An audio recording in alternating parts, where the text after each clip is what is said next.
दीपा जी, हमला नहीं है, फ्रस्ट्रेशन है और हतप्रभ हो गए हैं। गृह मंत्री हैं देश के।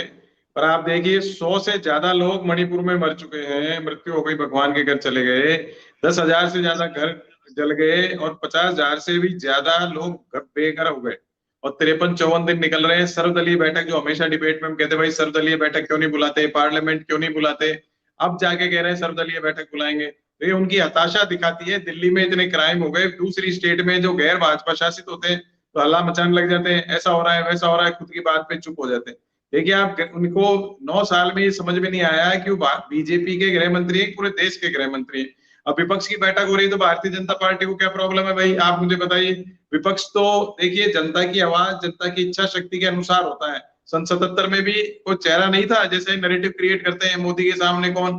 अरे भाई, एक आदमी के 141 करोड़ आदमी को भी बन सकता है प्रधानमंत्री।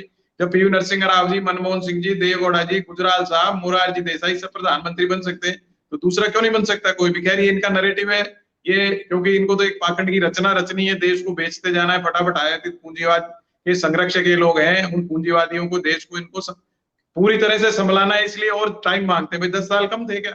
अगर आप कुछ, आपने कोई उपलब्धियां की हैं तो विपक्ष पे आप बार बार क्रिटिसिज्म करो, गांधी परिवार, कांग्रेस, कांग्रेस की बजाय अपनी उपलब्धियों का गुणगान करो, उस पर चुनाव जीतो। आपने भी देखा, कर्नाटक में देखा, गली गली में प्रधानमंत्री जी घूम रहे थे जैसे कोई नगर निगम म्युनिसिपलिटी का चुनाव हो, फिर भी ये लोग हारे। देखिए, विपक्ष में आपको फिर कह रहा हूँ, कांग्रेस या बीजेपी की बात नहीं कर रहा, आम आदमी महंगाई, बेरोजगारी और निजीकरण से त्रस्त है। इनकी निजीकरण की सारी पॉलिसी समझ चुका है।